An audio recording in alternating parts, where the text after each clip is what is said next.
Hej, hej, witam na moim kanale. Kolejna sobota, kolejny postęp przy pracy przy agregacie.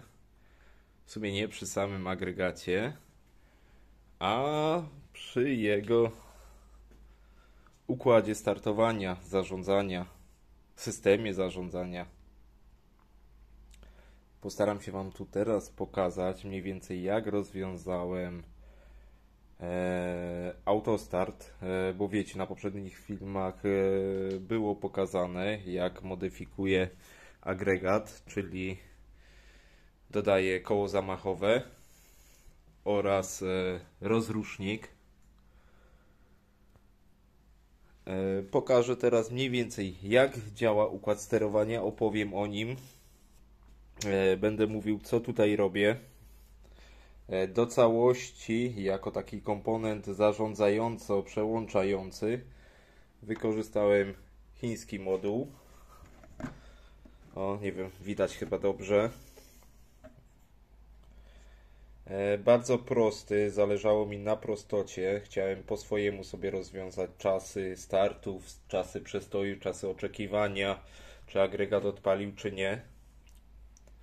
Więc wybrałem akurat ten model od pana Ryżojada. I co on tu ma ciekawego? Ciekawego nie ma nic. Przykładowo teraz wskazuje tutaj sieć zawodową, może wezmę coś, że odpalone jest sieci zawodowej. Tutaj też mamy kropeczkę. Ta dioda wskazuje, że sieć zawodowa jest dostępna. Ta dioda, że pracuje w sieci zawodowej. Mamy voltaż. Możemy też go zmienić na częstotliwość prądu. I tutaj mamy tryb pracy w automacie. Gdy przełączy się na agregat, zaświeci się nam ta kropka, że pracuje z agregatu, i ta kropka, że agregat jest odpalony. Oczywiście w tym samym momencie zmienia się odczyt na tym segmentowym wyświetlaczu. Pokazuje napięcie i częstotliwość prądu, ale już ze strony agregatu. Co mamy w środku? Tak, że tak powiem brzydko, od dupy strony wygląda sterowanie do całego układu. Tu są dwa przekaźniki czasowe z triggerami. Triggery już tu są aktywowane, nie są na sztywno ustawione tak jak te na agregacie.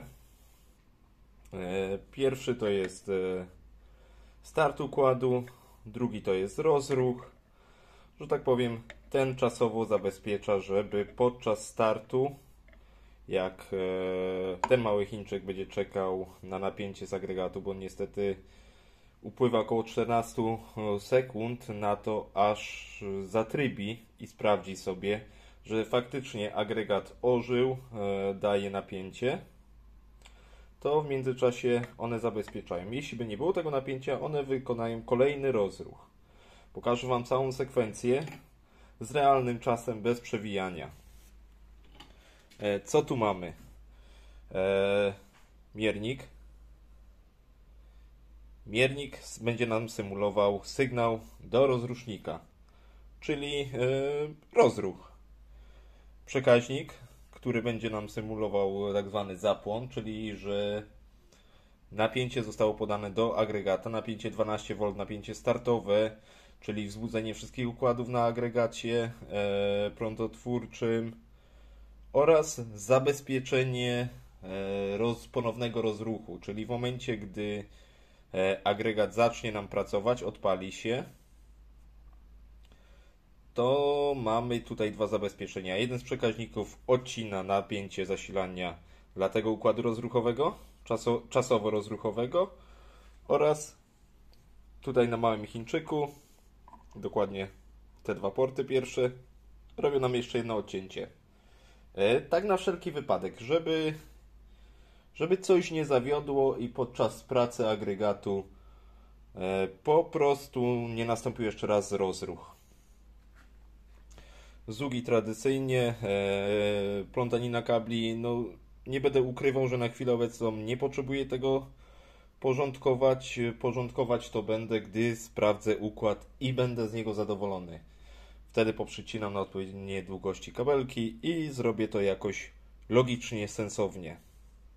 Mamy dwa bezpieczniki. Pierwszy bezpiecznik to jest od sieci zawodowej 230. Drugi bezpiecznik to jest bezpiecznik z zasilania z prądnicy, z agregatu. Po to, żeby mały Chińczyk wiedział, co się dzieje, że agregat pracuje. Ja do próby pokazania Wam, jak to działa, wykorzystam te dwa bezpieczniki do symulacji prądu z sieci zawodowej i prądu z agregatu, tak żeby pokazać Wam cały układ. Wszystko jest podłączone pod jedną wspólną fazę, żeby móc symulować 230 V. Tutaj mamy układ ładowania akumulatora, bo wiadomo, to będzie działało z automatu cały czas, 356 dni w roku. Albo 355 dni, w zależności, który będzie rok. Co tutaj jeszcze mamy? Mamy dwa zasilacze. Pewnie zapytacie się, czemu dwa? Lubię mieć zapas. Lubię niezawodny sprzęt, więc wiadomo, ten akumulator tutaj, nie wiem czy tu będzie akumulator, czy wsadzę go gdzieś pod agregat. Jeszcze nie wiem jaki akumulator wrzucę, czy jakąś 18, 13, 12, nawet nie patrzyłem ale bardzo drogo. Co tam jest, w jakiej cenie? Może tego wariata wykorzystam, ale w sumie chyba zostawię go do auta, bo no szkoda. Zasilacze są podłączone tak. Mniejszy 12V 1,5 A jest podłączony pod sieć zawodową. Czyli w momencie, gdy jest sieć zawodowa, podaję napięcie tu na regulator. Nie będę paluchem. Podaję na regulator i regulator sprawdza, czy będziemy dzisiaj ładowali akumulator, czy nie będziemy. Tak, żeby akumulator był naładowany. Tu się nie śpieszy, 1,5 A starczy. Spokojnie. Doładuję, nawet gdyby był akumulator 18A, to doładuję go w mniej niż pół dnia do pełna. Drugi, oto ten większy kolega, nawet nie pamiętam ile ma, 12V 3A. Jest podłączony bezpośrednio pod sygnał pod 230, które przyjdzie z prądnicy, z agregatu. Dlaczego jest większy? Dlatego, że inaczej.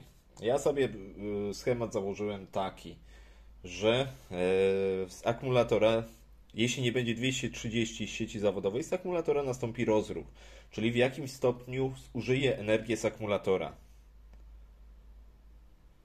I ta energia w akumulatorze jest mi potrzebna do podtrzymania wszystkich tych gratów. Tych gratów, tu tych gratów oraz wszystkich kontrolek, które będą na froncie.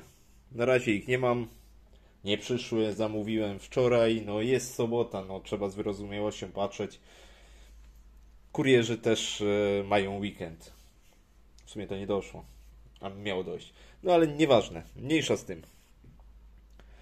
Więcej jest tego sporo, przez to jest 3 ampery, żeby podładował go jak najszybciej, bo nie wiadomo, długo nie będzie zasilania z sieci zawodowej i system musi być sprawny, akumulator musi być naładowany na wypadek kolejnego rozruchu, powiedzmy, gdyby przyszła sieć zawodowa na jakieś 10 minut, później zaniknie, więc agregat znowu wykona rozruch. W tym miejscu będzie jeszcze jeden układ. Nie mam na razie części, jeszcze nie doszły, tak jak wspominałem przed momentem, który będzie sprawdzał oddzielnie, czy jest sieć zawodowa oraz czy mój bank energii wymaga ładowania. Jeśli obie te zasady otrzymają negację, czyli brak sieci zawodowej i akumulator wymaga ładowania, wtedy agregat wystartuje. Cały układ, cały proces ruszy. Natomiast jeśli okaże się tak, że brak jest sieci zawodowej, ale magazyn energii jest na tyle naładowany, że nie jest wymagana praca, układ będzie wyglądał następująco, że tak powiem, według takiego wzoru. Dla sieci zawodowej mamy 0, czyli będziemy pracować. Dla sieci, dla banku energii mamy 1, czyli nie będziemy pracować. Suma daje nam nic nie robię. Muszą być dwa zera, żeby odpaliło, czyli i sieć zawodowa niedostępna, i magazyn energii rozładowany poniżej, powiedzmy, myślę 51V, żeby agregat wystartował. Zasymuluję teraz działanie. Mamy miernik, na razie nie będę tego odchylał, żeby pokazać, jak to wygląda od strony wyświetlacza. Później odwrócę i Wam pokażę. Miernik fazowy mamy tutaj po to, żeby zasymulować dźwięk, inaczej, zasymulować rozruch, czyli sam sygnał na rozrusznik, czyli pipczeniem. Czyli teraz symulujemy zanik sieci zawodowej. To pipczenie to jeszcze nie, to jakieś szumy, prądy błądzące albo coś spierdoliłem po drodze. Zapłon wystartował. Pierwszy licznik odlicza nam 20 sekund, czyli czeka jeszcze 20 sekund, zanim wystartować układ. Popatrzmy, jak zejdzie. Po tych 20 sekundach odpali tego, ten też odczeka parę sekund. Sygnał na rozrusznik, symulujemy start, czyli ten przekaźnik do góry. Tu wszystko zaczyna nam czekać do następnej próby podjęcia rozruchu. Ale myśmy już zasymulowali agregat prądotwórczy, że napięcie z niego przyszło. W tym momencie jedno zabezpieczenie odcięło nam cały układ zasilający rozruchowy i drugie zabezpieczenie odcięło nam układ. Miernik, wskaźnik faz nie pipczy, to znaczy, że nie będzie rozruchu, aczkolwiek zapłon się pali, czyli agregat idzie. Oczywiście przełączyło się od razu na drugi zasilacz, czyli następuje ładowanie układu, akumulatora. A co mamy na odwrocie? Na odwrocie pokazuje nam teraz tak. 239V podobno z agregatu, bo pamiętajcie, symulujemy agregat normalnie fazą. Pokazuje nam tutaj, wezmę sobie jakiś wskaźnik, powiedzmy taki. Pokazuje nam tutaj napięcie 238. Pracuje z generatora. Napięcie na generatorze jest. Możemy jeszcze sobie zobaczyć częstotliwość 50 Hz. No to teraz Tauron pokazał. Mamy więcej. I co się stanie w momencie, gdy agregat zgaśnie? Może się tak zdarzyć. Tu mamy brak napięcia. No, przepraszam, brak częstotliwości. Zmienimy na napięcie. Nie ma napięcia. Układ po chwili rusza. Tu pokazuje, że próbował się przełączyć. Tu odpalił się zegar czasowy, który znowu liczy do wyzwolenia rozrusznika. Czyli czekamy. Znowu zasymuluję start. Jest rozruch. Symulujemy start. Powiedzmy, że udało się wystartować i zegary sobie lecą dalej w oczekiwaniu na przyjście napięcia. Jak przyjdzie napięcie, wszystko zgaśnie. Poprzełączało się znowu na agregat. Układ widzi, że agregat został zasymulowany. Ale co w wypadku, gdyby nie udało się w pierwszych ramach czasowych odpalić agregatu, przepraszam. Zasymulujmy to. Agregat zgasł. Faza jest w dole z agregatu. Bezpiecznik. I czekamy. Układ wystartował. I liczy nam 25 sekund do próby pierwszego startu.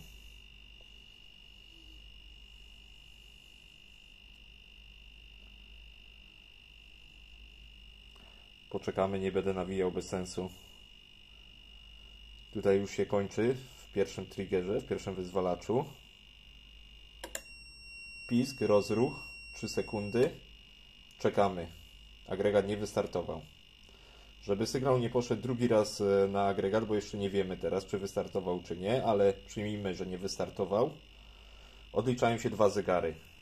Ten na maksymalny czas, ze względu na to, żeby rozruch nie poszedł drugi raz, on działa też w pętli, ale pętla wywoływana jest triggerem, który pobiera sygnał z tego pierwszego. Drugie podejście. Czekamy 25 sekund i wywołamy start. No teraz musi zejść ten czas, te 12 sekund i wykona ponowny rozruch. Oczywiście najpierw da sygnał, włączy zasilanie do tego i odpali mu trigger. Trigger, startujemy. Zasymulowałem teraz, że agregat wstał. Może tak pokażę, jak odpalają się tutaj zabezpieczenia. Gasną wyzwalacze. Drugie zabezpieczenie, wyzwalacze zgasły. Śmigamy sobie z agregatu. Brum, brum, brum, brum, brum, powiedzmy. Mamy napięcie z agregatu. No i szanowny Tauron naprawił usterkę transformatora na mojej ulicy i przychodzi napięcie. Wstało napięcie sieci tauronowskiej. Zielona dioda, którą teraz widzicie, oznacza zapłon, czyli że agregat pracuje. Za chwilę nastąpi przełączenie. Jest jeszcze chwilowe sprawdzenie, przez to triggery chwyciły i nic nie zrobiły z agregatem. Zapłon w agregacie zgasł. Teoretycznie brum, brum, brum się skończyło. Co pokazuje nasz wyświetlacz?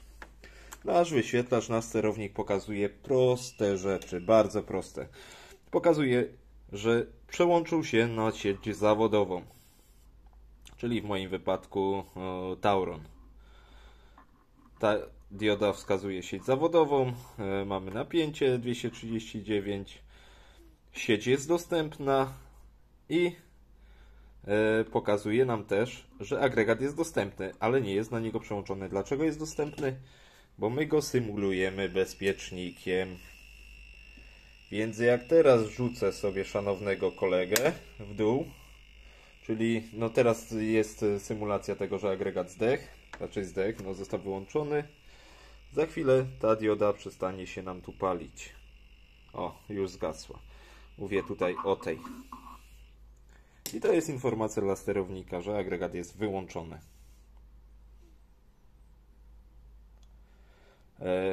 Tak, jeszcze przerwę, zaraz Wam pokażę agregat. Myślę, że ten film już ma 18 minut, myślę, że będzie troszkę dłuższy. Ale co chciałbym powiedzieć? Chciałbym Was wszystkich zaprosić do subskrybowania mojego kanału. Jeśli podoba Wam się to, co robię, dajcie subika. Pomoże mi to rozwijać kanał. Tym bardziej, że jest już Was prawie 500 osób subskrybujących. Chciałbym dobić do tego 1000. Na pewno mi to pomoże, na pewno pozwoli rozwijać kanał i pokazywać więcej materiałów. Więc jeśli możecie, dajcie suba. A jeśli nie możecie, a interesuje Was to, co robię, to też dajcie suba. Przynajmniej otrzymacie powiadomienie o tym, że jest nowy film na kanale, może znajdziecie coś dla siebie. Z boku jeszcze jest dzwoneczek, czyli jeśli klikniecie dzwoneczek obok suba, dostaniecie powiadomienie na telefon. Dobra, przejdźmy do agregatu. Co się w tym agregacie prądotwórczym zmieniło? Doszła rura wydechowa. Taka sobie elastyczna. Miała być kogeneracja, ale powiem Wam szczerze, przeliczałem sobie na wszystkie możliwe sposoby odzysk ciepła z tego agregatu. Tu jest 7-konny silnik. I powiem Wam szczerze, że jak sobie przeliczyłem materiał, który musiałbym kupić, nie chciałem tutaj wrzucać żadnej chłodnicy EGR, żeby wykorzystać z niej, żeby wykorzystać ją do wymiany ciepła. Wydaje mi się to troszkę bez sensu na materiał i jego właściwości cieplne. Chciałem początkowo zbudować z miedzi wymiennik, czyli rura w rurze ze spiralą w środku, która powodowałaby zawirowanie spalin i rozrzucenie ich wokół rury. Myślę, nie ma to sensu. Wykorzystam gotowca z Ale bardzo drogo. I tak naprawdę agregat zamontuję tu w środku. Na razie tu, gdzie jest mały śmietniczek. Z rurą wyjście na zewnątrz, wygłuszę, obuduję, zrobię obudowę, żeby jak najmniej dźwięku wydostawało mi się na tą piwnicę. A żeby odzyskać ciepło, zainstaluję wentylator, który będzie ruszał wraz ze startem prądnicy. I po prostu będzie przez kanał przedmuchiwał mi tutaj na piwnicę ciepło. No nie wiem, jak to się będzie w lato spisywać, akurat w zimie w jakimś tam stopniu rekuperacja mi to wykorzysta. Co mamy na agregacie? Bo jeszcze chyba o tym nie mówiłem. Na agregacie mamy tak. Przekaźniki to jest układ tak zwanego zapłonu, czyli to, co się dzieje w samochodzie po przekręceniu stacyjki. Pojawia się zasilanie. No i zasilanie sobie tu wstaje. A kurde. Następnie co mamy? Mamy kolejny zegar czasowy z triggerem, oczywiście niepodłączonym w tym wypadku jeszcze. I drugi zegar czasowy z triggerem, też niepodłączonym. Triggery pójdą oddzielnymi przewodami tam do skrzynki rozdzielczej. Ale na chwilę obecną jeszcze nie, bo nie zdążyłem. Więc tak, pierwszy układ czasowy napędza tych kolesi, te przekaźniki. Te przekaźniki odpowiadają za zmianę biegunów, chyba tak się wymawia, do siłownika, który popycha wajchę z praca rozruch. Już Wam pokazuję. Tu jest siłownik, który wypycha wajchę rozruch praca. Na razie jest to tylko testowo na trytytce. Zastanawiam się, czy odwiercić jeszcze w górze otwór, czy tego za bardzo nie osłabię i nie dać śrubki na stałe, lub z jakiegoś twardszego drutu wykonam klamerkę, tak żeby to fajnie pracowało. Czyli w momencie jak przychodzi napięcie... dobra, zaraz opowiem, jak zasada działa. Najpierw powiem, co tu jest w bebechach. Układ niżej. Co on robił? Układ niżej. Odlicza sobie czas. Prawie 5 minut, czyli daje czas, żeby agregat prądotwórczy mógł się zagrzać, wykonał na spokojnie rozruch. Po czym odpala FF-kę, ten przekaźnik. Czyli po 5 minutach, jak agregat już jest zagrzany, odpala przekaźnik. Przekaźnik podaje napięcie na mostek prostowniczy, a stąd bierzemy już wyprostowany prąd DC do falownika. Chyba najprostsze rozwiązanie. Jest to mostek 50A, dołożyłem mu radiator. Przepolerowałem obie powierzchnie stykowe. Pomiędzy tym jest jeszcze pasta. I to by było na tyle. Te dwa dzugi są przeznaczone do tego, aby sterownik, który pokazywałem Wam na samym początku do sterowania pracą agregatu, wiedział, kiedy prądnica działa. Czyli to jest jedyny port, który pobierze nam 230V zaraz po wystartowaniu agregatu. No i na tej podstawie cały układ będzie wiedział, że agregat żyje, że wstał. Co jeszcze tu się pojawiło? Nic się nie pojawiło nowego. Zastanawiam się, czy wyciągnąć sobie jakąś jakiś wskaźnik temperatury, jaką temperaturę ma agregat. Mam jeszcze do ogarnięcia ten układ paliwowy, bo jest zrobiony na Jana. No nie było czasu, nie było nawet potrzeby ogarnięcia tego do porządku. Chciałem po prostu sprawdzić wtedy, czy on działa. Zastanawiam się jeszcze nad umieszczeniem poziomu paliwa w zbiorniku. Czyli jakiegoś tam czujnika poziomu. Chyba wziąłem z domu. No jak to na budowie, wziąłem parę gratków. Mam taki sobie czujniczek pływakowy. Może widać, góra, dół. I zastanawiam się, czy kolega by się tu wkomponował. Ale już widzę, że może być troszkę kolega za duży. Tylko ja chcę go zainstalować w korku wlewowym. Więc powinno być ok.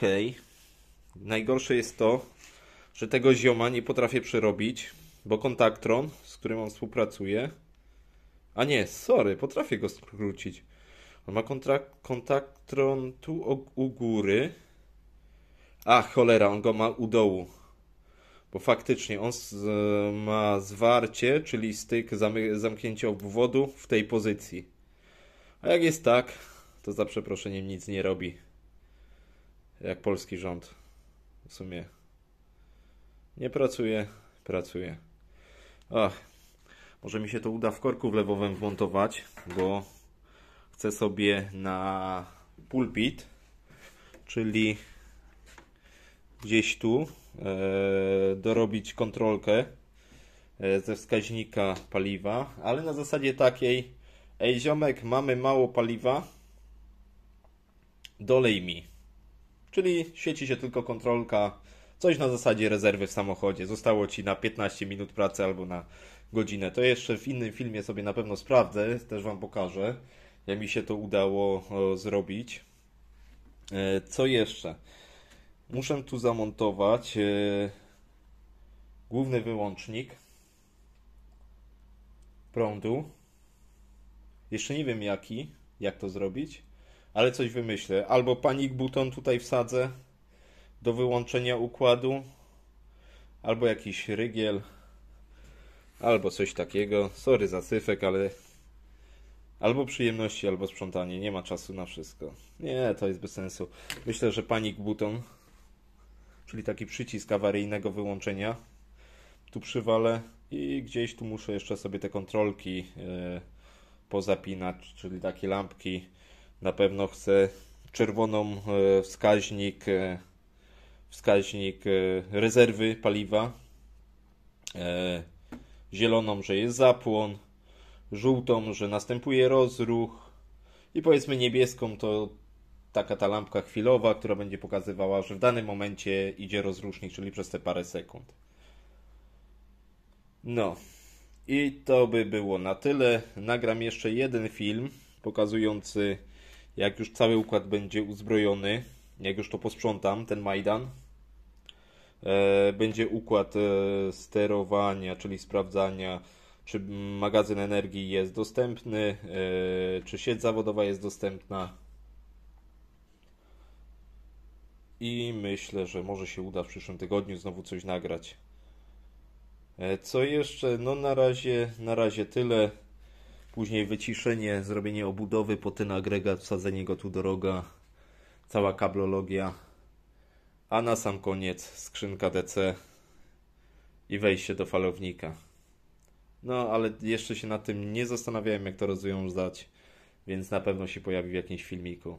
Chciałem tylko przypomnieć jeszcze tak na koniec o tym, że jeśli naprawdę podoba wam się to, co robię, nie musicie się ze mną zgadzać, że jest sens montowania agregatu, ale dajcie suba. Na pewno mi to pomoże, na pewno rozwinie kanał. Na razie, cześć, do następnego razu.